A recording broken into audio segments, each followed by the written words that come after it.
Assalamualaikum warahmatullahi wabarakatuh, teman-teman sekalian. Alhamdulillah, Allahumma sholli ala Muhammad wa ala ali Muhammad, amma ba'du. Kita hari ini akan membahas di jilid 6 Iqra, ya, buku Iqra jilid 6 ini jilid yang sangat penting sekali, ya. Ini yang akan menentukan bahwa santri ini sudah bisa baca Quran atau belum. Di sini sudah ada materi-materi yang akan diajarkan di jilid 6.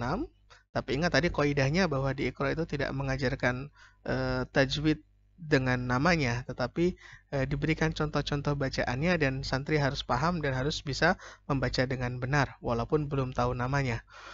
Jadi di jilid 6 ini sudah mulai ada idgham bi gunnahnya, ada iklab, ikhfa, yang mana bacaan-bacaan ini juga adalah bacaan-bacaan yang perlu ditahan, jangan terburu-buru dalam membacanya. Kemudian ada tanda-tanda waqaf, ya di sini artinya pengaturan nafas betul-betul harus dijaga, ya.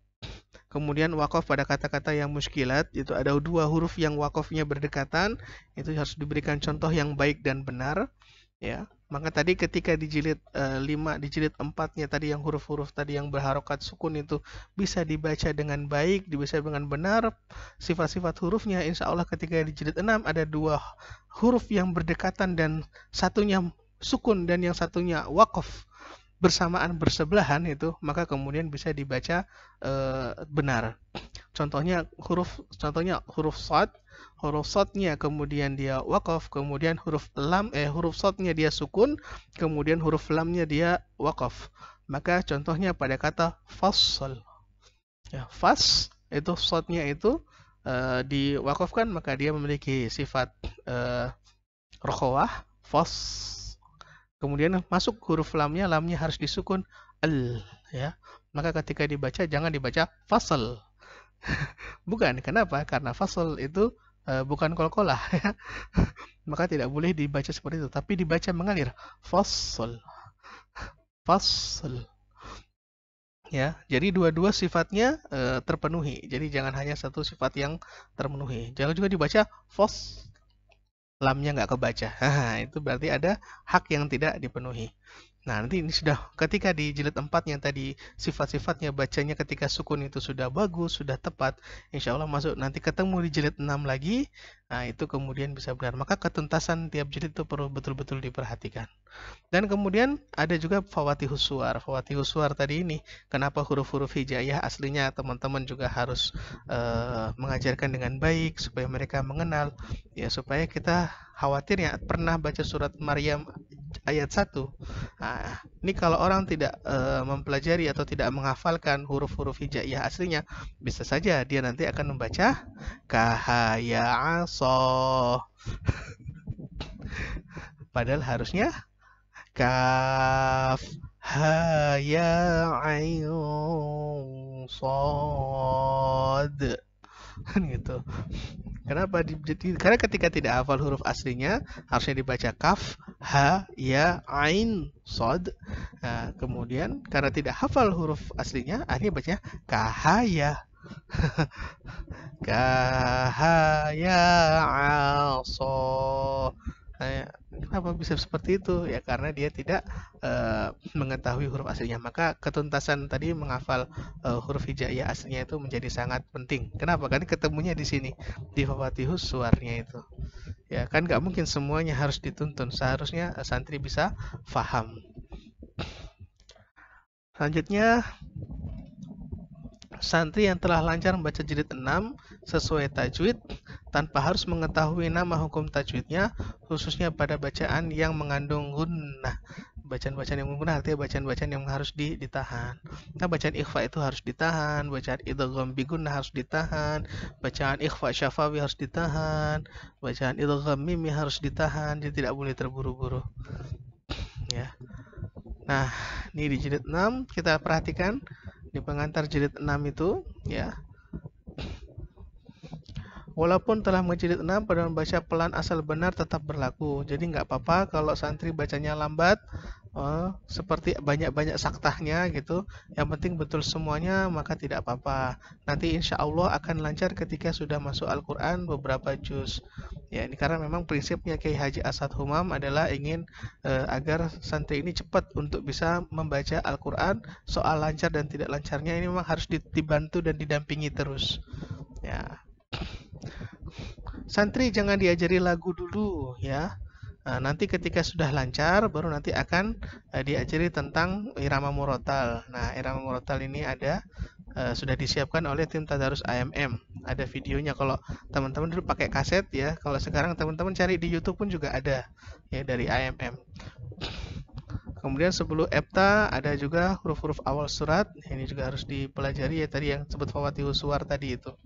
Nah, ini ketika sudah jilid 6 ini di bagian halaman Epta, halaman terakhirnya jilid 6 nih saya ambil gambarnya.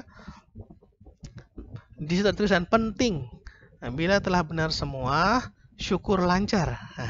Lulus. Bila terpaksa belum lancar ya, jika dia terpaksa belum lancar tapi benar. Jadi belum lancar artinya napasnya belum kuat, nafasnya masih putus-putus ya. Rabbana wala tahmil alaina isran kama. Napasnya masih putus-putus gitu ya, tapi bacaannya betul benar, maka boleh diluluskan juga. Insya Allah nanti selanjutnya didampingi untuk tadarus, didampingi untuk baca Quran ya, sampai nanti dia bisa mengatur napasnya dan kemudian lancar. Khusus bacaan ikhfa, bila sekiranya belum menguasai betul, boleh luluskan pula, nanti akan dikuasai dengan cara ditadarus. Jadi ikhfa ini bisa sambil. Jadi memang prinsipnya Kiai Asad Humam ini menargetkan bahwa betul-betul ketika nanti dia sudah masuk dalam baca Quran itu betul-betul harus didampingi terus. Artinya jangan sampai udah lulus Iqra jilid 6 kemudian sudah merasa bacaannya udah betul semua. Enggak ya. Di sini semangatnya Ustaz Asad Humam adalah agar anak ini cepat kemudian masuk ke Quran, dan di Quran dia belajar lagi dan belajar terus belajar ya. Maka Ustadz ketika nanti mengawasi yang Quran perlu perhatian khusus juga. Dan pelajaran ilmu tajwid diberikan setelah bacaan santri lancar dan benar semuanya. Jadi memang ketika sudah lancar baru kemudian dikenalkan hukum-hukum tajwidnya ya. Ini kata kunci buat teman-teman sekalian ya. Huruf ya, jilid 1 kata kunci adalah huruf berharokat fathah, jilid 2 huruf bersambung, 3 harokat selain fathah dan bacaan panjang, 4 harokat tanwin dan sukun, jilid 5 tidak dengung, jilid 6 dengung. Nah, ini kata kunci untuk memudahkan teman-teman sekalian ya.